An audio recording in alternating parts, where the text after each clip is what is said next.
지난 3월 1일은 제 91주년 3.1절 기념일이었습니다. 벌써 91주년이나 되었죠. 이 3.1절을 전후하여 극장가에서는 일제시대를 다룬 두 편의 영화가 지금 개봉되어 있습니다. 하나는 종군 위안부 할머니들의 비극과 눈물을 담은 귀향이라는 영화이고, 또 하나 일제 감옥에서 죽은 시인 윤동주의 생애를 담은 동주라는 영화입니다. 2차 세계대전 종전 이후 일본과 독일은 전쟁을 일으켰고 이제 결국 패전 국가가 되었죠. 그러나 가해자였던 두 나라는 서로 상반된 태도를 지난 50여 년, 60여 년 동안 보여왔습니다. 예를 들어 독일은 1970년 빌리 브란트 총리가 폴란드에 가서 유태인 위령탑에서 무릎을 꿇으며 깊은 사죄와 애도를 표했었죠. 저 장면을 보고 많은 사람들이 무릎 꿇은 건 한 사람이지만 그러나 독일 전체가 일어나게 되었노라고 아주 상징적인 그런 유명한 사진 중에 하나입니다. 또 지금에 있는 메르켈 총리도 계속해서 자신의 나라가 그 유대인들에게 저질렀던 그런 대학살에 대해 진심 어린 사죄, 또 반성, 또 자신의 독일들 국민들로 하여금 자신들이 저질렀던 과오를 계속 기억하게끔 했기에 이스라엘에게 그 시몬 페레스 대통령으로부터 명예시민 메달을 지난 2014년도인가요? 받기도 했었습니다. 얼마나 참 아름다운 그런 광경입니까? 그러나 일본은 아직도 종군 위안부나 강제징용 등에 대해 계속해서 이중적인 태도를 갖고 있고, 다시 우리는 저들이 진정한 사죄를 한 것이라고는 마음에 와닿지 못하고 있죠. 더군다나 우리 종군 위안부 피해자 할머니들이 하나둘씩 세상을 떠나가면서 저분들의 마음속에 더 큰 그런 마음과 짐들이 가득한 것이 사실입니다. 전쟁은 끝났지만 그러나 이 관계의 고통은 아직도 끝나지 않은 모습을 볼 수가 있습니다. 본문에서 야곱은 지팡이 하나만 가지고 노숙자부터 시작을 했죠. 하나님이 함께 하겠다는 약속 하나만 붙들고 20년 동안 타향살이를 시작했습니다. 야곱은 그 20년 동안 숱한 고난을 겪었지만 하나님은 그 모든 고난에서 그를 건져주셨습니다. 그러나 야곱에게 그 20년 동안 해결되지 않은 과제가 하나 있었습니다. 바로 형 에서와의 해묵은 갈등이었죠. 야곱의 분명한 것은 야곱은 가해자였고요. 야곱은 형을 2번씩이나 속였고 형으로 하여금 대성통곡의 절망을 하게끔 했죠. 문제는 그 형도 자신을 이렇게 만든 야곱을 죽이겠다라고 그렇게 결심했다라는 사실입니다. 지난 20년간 야곱은 큰 가문을 이루었고 큰 부자가 되었지만 역설적으로 이 20년은 형과의 해묵은 갈등의 관계에서 비롯된 세월이었습니다. 이제 야곱은 인생에서 가장 큰 과제인 이 갈등의 관계를 해결해야만 했습니다. 과연 사랑하는 성도님과 저는 어떠합니까? 여러분, 마음 한편 깊숙한 곳에 묻어두고 싶은 그런 갈등들 혹시 없으십니까? 내가 가해자가 되었던 혹은 내가 피해자가 됐던지 간에 나의 양심을 계속해서 짓누르는 것 같은 이 관계의 아픔, 과연 그것은 여러분들 없으십니까? 과연 오늘 본문을 통하여서 해묵은 인간관계의 갈등 어떻게 풀어질 수가 있을까요? 첫째로 이 해묵은 인간관계의 갈등은요, 부요한 은혜를 깨달음에서부터 시작됩니다. 형에서는 야곱에게 이렇게 질문합니다. 야곱이 자신의 모든 자녀들과 더불어 자신에게 다가오자, 아니 이 모든 자녀들은 누구이냐? 그때의 야곱은 형에게 이러한 말을 고백합니다. 본문 5절을 다 같이 읽어보죠. 본문 5절 시작. 에서가 눈을 들어 여인들과 자식들을 보고 묻되 너와 함께한 이들은 누구냐? 야곱이 이르되 하나님이 주의 종에게 은혜로 주신 자식들입니다. 야곱은 형에게 자신의 모든 자녀들 또 가족을 하나님이 은혜로 주신 것입니다라고 강조를 하고 있습니다. 그저 그냥 하나님이 주신 것이라고 표현할 수 있었을 텐데 원래 원문을 보게 되면 은혜로 주셨다란 단어를 새롭게 야곱이 사용한 것을 볼 수 있습니다. 야곱은 형 앞에서 이것이 바로 내 힘으로 얻은 것이 아니라 하나님의 은혜, 그 은혜가 너무나 부요해서 제가 이렇게 가족을 이루었음을 고백하고 있죠. 11절에도 보게 되면 야곱은 이렇게 고백합니다. 하나님이 내게 은혜를 베푸셨고 제 소유도 족합니다. 결국 야곱은 자신이 누리고 소유한 모든 것들 하나님에게서 온 것임을 고백했고, 야곱은 지금 하나님 앞에서 그 은혜의 부요함을 자각하고 있는 상태에 있습니다. 야곱은 분명 태어날 때부터 그의 이름처럼 찬탈자, 사기꾼, 남의 것을 강탈하는 사기꾼이었죠. 왜냐하면 남의 것을 빼앗지 않으면 자신의 부요함을 이룰 수 없기 때문이라고 여겼기 때문입니다. 그러나 그는 지난 20년간 하나님의 은혜를 체험했고, 또 자신의 거짓된 본성에도 불구하고 한결같은 그런 모습으로 자신을 은혜로 인도하신 하나님을 체험했습니다. 우리가 지난번에 보았던 것처럼 야곱은 자신의 이름이 바뀌어지는 경험도 했고, 하나님의 영광의 얼굴을 대면하는 말할 수 없는 은혜를 체험했죠. 그래서 야곱은 지금 그 누구보다도, 그 어떠한 상태보다도 내가 받은 은혜가 너무나도 족하고 부요하다라고 고백하는 상태입니다. 여러분도 한번 같이 따라 볼까요? 주의 은혜가 부요합니다라고 시작.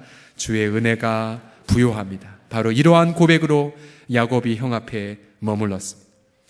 현재 우리 한국은 여러 가지 별명들이 있지만 이른바 갈등의 공화국이라고 말합니다. 갈등의 공화국. 예를 들어 이념의 갈등이나 빈부의 갈등, 혹은 정규직과 비정규직 근로자의 갈등, 혹은 고용자와 고용인과 고용주와의 갈등 등, 이 사회적 갈등 등으로 인하여 그 갈등을 해결하는 데에 시간, 또 소송, 그 무수하게 많은 그 비용들을 대략 추산해 보면 한 자료에 따르면 무려 246조가 넘는다고 말합니다. 246조. 이 비용을 만약에 우리 OECD 국가들의 평균치로 줄인다면 우리나라의 GNP가, 즉 국민 총소득이 무려 7%에서 21%가량 증가된다라고 말합니다. 자, 여러분, 갈등의 정의가 과연 무엇일까요? 갈등의 정의. 갈등이란 쉽게 말하면 이것이죠. 자원이 부족하다고 여기기에 생기는 것, 이 갈등입니다. 예를 들어 돈이 부족하다고 여길 때에 부부 가운데 갈등이 일어나고요. 또 일터에서 직위가 하나밖에 없는데 후보자들이 많을 때 역시 갈등이 일어나죠. 또 사업의 기회가 하나밖에 없다라고 여길 때에도 역시 갈등이 일어나며, 또 시간이 부족할 때에, 또 교회로 말하면 뭐가 부족할 때에 여러 가지 그런 갈등들이 일어가게 됩니다. 자, 이 갈등이 일어나는 것 자체가 문제는 아니죠. 다만 그 갈등을 어떻게 핸들링하느냐, 거기서부터 하나님의 영광을 위한 기회이냐, 아니면 육신의 정욕을 위한 싸움의 그러한 짐의 기회냐가 결판이 나죠. 저와 우리 여러분 성도들이, 예수 믿는 성도들이 이렇게 주님 안에, 은혜 안에서 먼저 부요함을 자각하게 되면 과연 어떠한 일이 일어날까요? 우리는 지금 세상 광야에서도, 이 광야와 같은 세상에서도 날마다 매일마다 내린 일용할 양식을 경험하고 있습니다. 또 우리는 이 세상 광야에서도 주님 앞에서 안식을 누릴 수가 있고 쉼을 경험합니다. 또 우리는 날마다 말씀의 구름기둥을, 또 성령의 불기둥으로 우리 가정과 자녀들의 인도함을 경험하죠. 무엇보다 우리의 모든 허물과 죄가 예수님의 피로 덮여졌고, 우리 날마다 성령을 통하여 부활의 영광을 이 땅에서도 맛보고 있습니다. 결국은 우리는 주님 앞에서 부요한 자입니다. 부요한 자예요. 바울이 고린도서 8장 9절에서 이렇게 증거하고 있지요. 같이 자막을 보며 읽어보죠. 시작. 그의 가난함으로 말미암아 너희를 부요하게 하려 하심이라. 한 번 더 읽어보겠습니다. 시작. 그의 가난함으로 말미암아 너희를 부요하게 하려 하심이라. 여러분 믿으십니까? 우리가 부요함을 누리고 있다는 이 사실은 예수님이 십자가에서 죽으셨다는 사실처럼 분명한 사실입니다. 그러하기에 우리는 이런 영적 부요함을 자각하고 그 영적 부요함 속에서 감사를 고백하는 그 순간 바로 해묵은 관계의 갈등의 첫 단추가 놓이게 되는 것입니다. 앞서 제가 소개해드린 영화 동주에서 이제 시인 윤동주가 신문을 이제 받아요. 일본의 경찰에 독립운동을 했다는 혐의로 일본의 이제 감옥에 갇혀서 모진 고문을 이제 받는데요. 이제 일본 경찰과 이제 상의하면서도 윤동주 시인은 끝까지 영화상에서 일본에 굴복하지 않고 강렬하게 저항하는 모습으로 드러냅니다. 그러나 갑자기 이 윤동주 시인이 일본 경찰에게 너희들이 우리의 정신을 말살하고 또 너희들이 우리를 이렇게 문초하는 이유는 바로 너희들이 문명국가가 아니라 열등감 때문이다 라고 지적을 해요. 열등감 때문이다. 그 순간 신문하는 이 형사가 분개를 하며 아니다라고 말하지만 영화상에선 열등감 때문에 그렇게 동아시아를 침략하려는 일본의 의도가 너무나 선명하게 드러납니다. 일본은 본래 이 태양신 아마테라스라는 신을 대대로 섬겨왔었죠. 그들은 무엇인가를 모방하고 또 빼앗지 않으면 살지 못한다라고 스스로를 여겼죠. 그러나 이 독일을 보면은 역사적으로 종교개혁이 일어난 곳이었죠. 그들은 지금도 종교개혁가 마틴 루터를 민족의 지도자로도 여깁니다. 비록 지금 현재 독일의 신앙이 그저 이름뿐이든 아니면 진실하든지 간에 그들은 살아계신 하나님 앞에서의 부요함이 무엇인지를 맛보았던 나라입니다. 우리 과연 사랑하는 성도들이요, 과연 저와 여러분도 우리가 인간관계 해묵은 갈등을 해결하기 전 과연 주님 앞에서 영적 부요함을 자각하고 그 부요함을 누리고 계십니까? 정말로 예수님이 내게 의로움이 되시고 예수님이 내게 길이 되시고 예수님이 내게 기쁨이 되시고 예수님이 내게 만족이 되시는 것을 우리의 분주한 삶 속에서 체험하고 계십니까? 만약 은혜의 그 부요함이 사라진다면 우리는 야곱의 옛날 모습처럼 누군가의 시간, 누군가의 물질, 누군가의 명예, 누군가의 인정을 빼앗지 않으면 살 수 없는 야곱으로 살게 되죠. 과연 여러분 이 밤 하나님 앞에서 영적 부요함을 누리고 있는 분입니까? 아니면 거짓된 야곱의 모습으로 있습니까? 우리가 하나님의 은혜의 부요함을 누릴수록 우리 마음 가운데 깊은 여유가 생깁니다. 여유가 생기죠. 그래서 하나님의 그 말씀 속에서 우리가 갈등의 관계 속에 들어가는 것 같아도 그 갈등의 관계에 매이지 않는 자유함을 때로 누리기도 하죠. 저는 오늘 밤 저와 여러분 모두가 다 우리가 이미 예수님 안에서 누리고 있는 영적인 부요함을 자각하고 누리고 기쁘고 그래서 찬양이 온전하게 회복되는 그런 아름다운 밤이 되시길 예수님의 이름으로 축복합니다.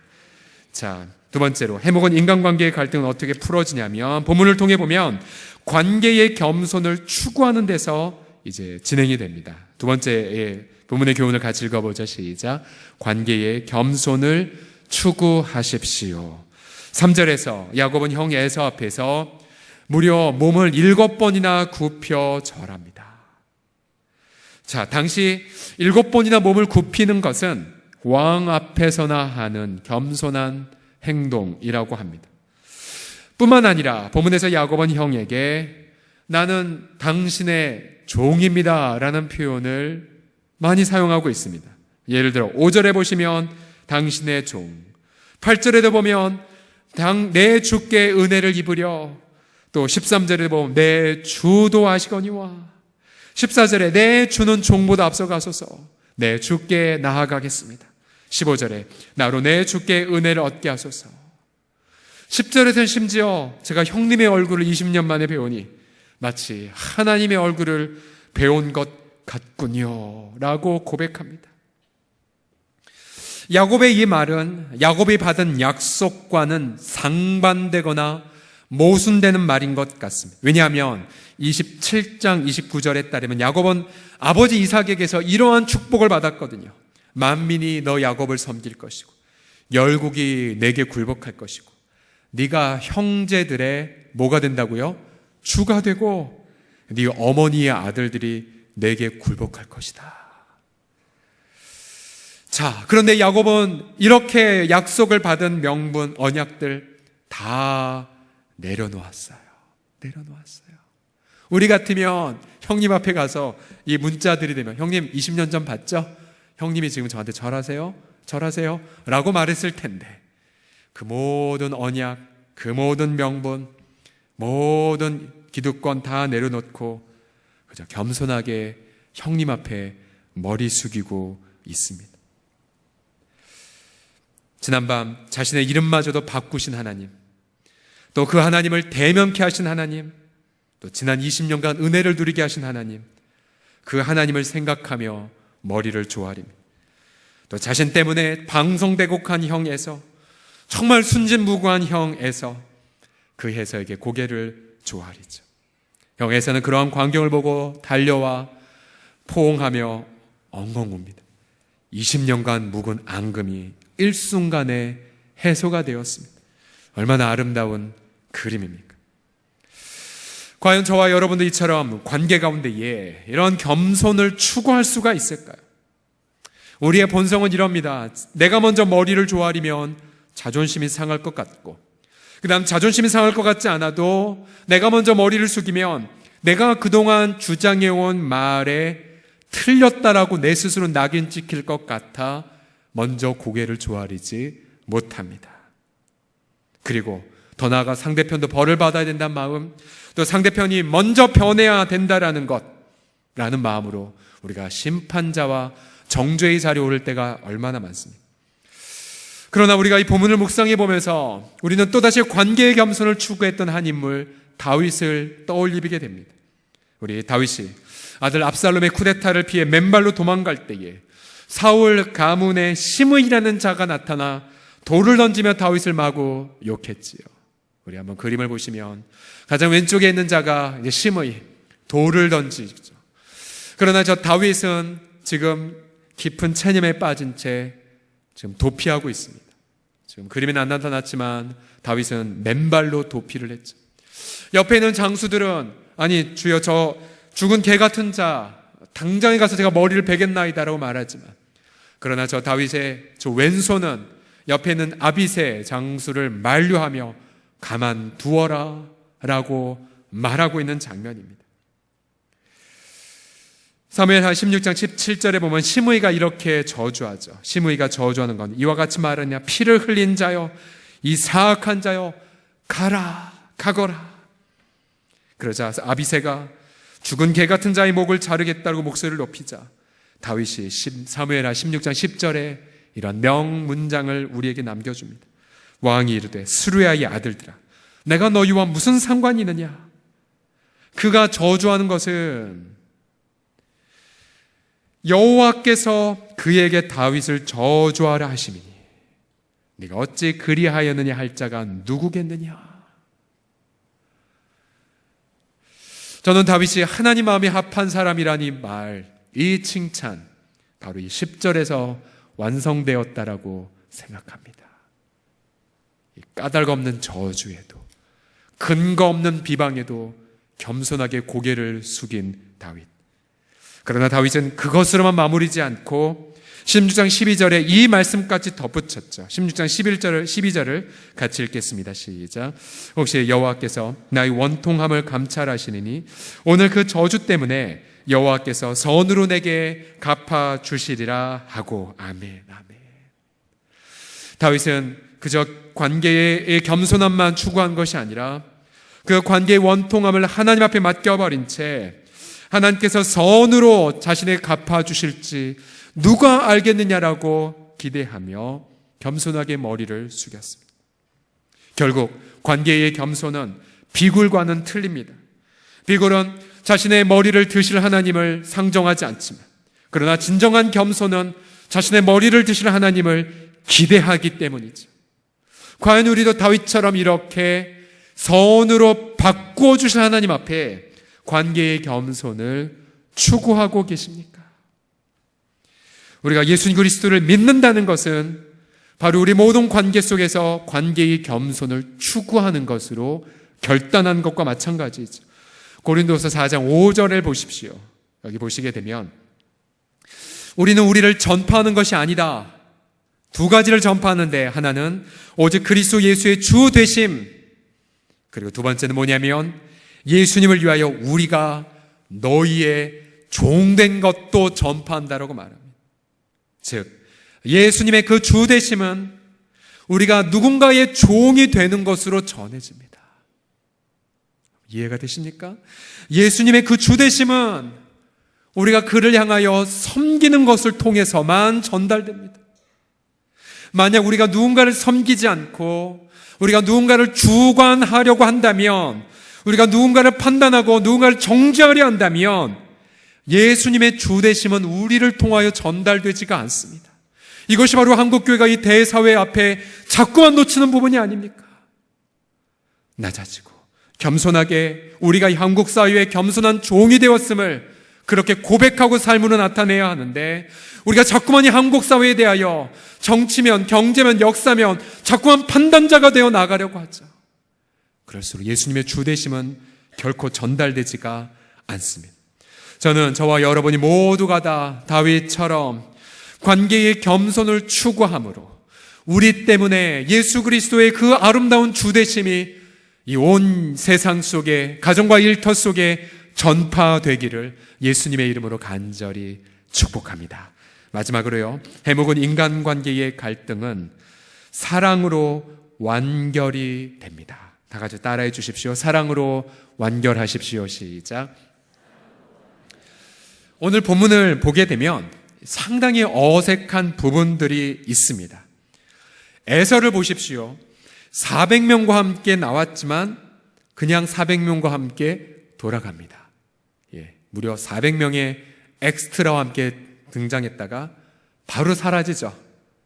그리고 여러분 어색하지 않습니까? 20년 만에 동생 만났고 둘이 얼싸안고 울었잖아요.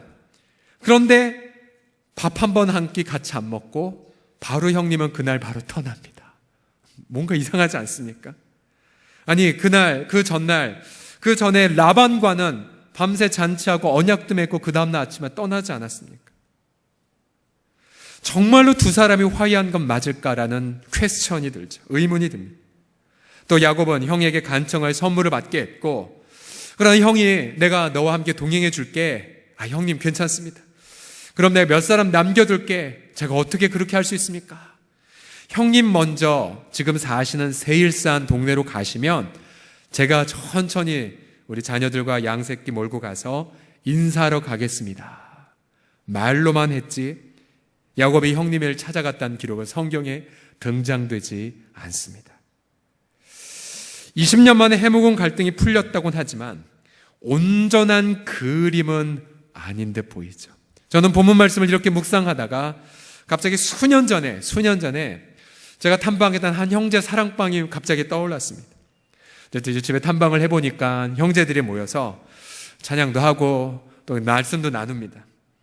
말씀 나눈 내용을 자세히 들어보니까 직장 얘기, 또 사업 얘기, 또 사회 돌아가는 얘기, 그러다가 바로 그냥 마치시더라고요. 말씀을 나누거나 이런 거 없이 그냥 마치시면서 결론을 맺는 분이 너무나 가관이었어요. 뭐냐면 오늘 나눔 너무 은혜로웠죠.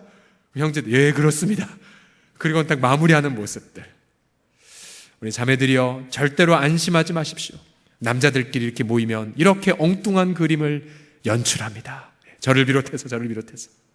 근데 오늘 본문을 보면 이 두 남자 야곱과 에서가 지금 그러한 모양새라고 묵상이 되어졌습니다. 그럼 과연 좀 더 완전한 그림이 있을까? 본문을 통하여. 그때 저는 야곱의 그 다음 세대인 요셉이 생각났습니다. 자, 형들은 아버지 야곱이 죽자 요셉을 무서워했다라고 말하죠. 왜냐하면 요셉이 자신들이 요셉을 애굽에 팔아버렸던 그 죄악들에 대해 안갚음을 할까봐 두려워했기 때문이죠. 그래서 형들이 자신을 보고 무서워하자 요셉은 이렇게 말해줍니다. 창세기 50장 20절에 보시면 이 유명한 구절, 형님들은 저를 해하려 하였지만 하나님은 그것을 선으로 바꾸셔서 오늘과 같이 많은 백성의 생명을 구원하게 하시려 하셨습니다. 그 다음 구절부터 같이 읽어봅시다. 시작. 당신들은 두려워하지 마소서. 내가 당신들과 당신들의 자녀를 기르리이다 하고 그들을 간곡한 말로 위로하였더라. 아멘. 요셉은 형들을 진심으로 위로했고요. 요셉의 진심 어린 위로는 해묵은 갈등을 완결하는 아름다운 방점이 되었습니다. 결국 우리 사랑하는 성도들이요, 해묵은 인간관계의 갈등을 마무리하는 것은 바로 사랑입니다. 사랑. 위로를 겸한 사랑. 얼마나 무서웠니? 얼마나 두려웠니? 얼마나 내가 야속했니? 위로를 겸한 사랑. 그러기에 우리가 그 사랑으로 완결하려 할 때에 마치 해묵은 갈등은 눈 녹듯이 녹게 됩니다. 요한일서 4장 7절의 말씀에 사랑하는 자들아 우리가 서로 사랑하자. 사랑은 하나님께 속한 것이니, 오늘 밤 저와 여러분들에게 주님께서는 강력하게 말씀하십니다. 우리가, 여러분들이 먼저 사랑하라고요. 먼저 사랑하라고요. 제가 이 말씀을 준비하면서 저도 오랫동안 관계가 소원했던 일이 막 떠올랐어요. 오랫동안. 우리 교회 성도들은 아니고요. 10년 전, 20년 전 연락이 끊겨진 친구들, 또 무슨 오해로 그냥 서먹서먹해지다가 바쁜 거 핑계대고 또 멀리했던, 또 나도 그 친구들 생각하면 야속하기도 하고, 근데 그들이 자꾸만 생각이 났습니다.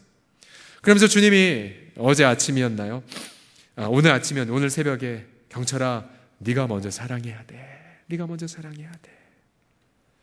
주님이 그런 마음을 주시자, 주님, 이 마음이 오늘 메시지의 마지막 결론이군요. 제가 오늘 아침에 이 말씀을 완성할 수가 있었습니다. 한때 친했고 한때 뜨겁게 기도했었는데 세월이 지나면서 멀어진 이들, 우리 사랑하는 성도들이여, 오늘 밤 사랑으로 다가갈 것을 오늘 밤 주님 앞에서 결단해 주십시오. 앞선 영화 동주에서 이러한 시가 제 마음속에 깊은 울림을 한 주간 주었습니다. 시인이 이제 일본 유학 중에 지었던 시인인데요. 중간을 보게 되면 이러한 내용이 있습니다.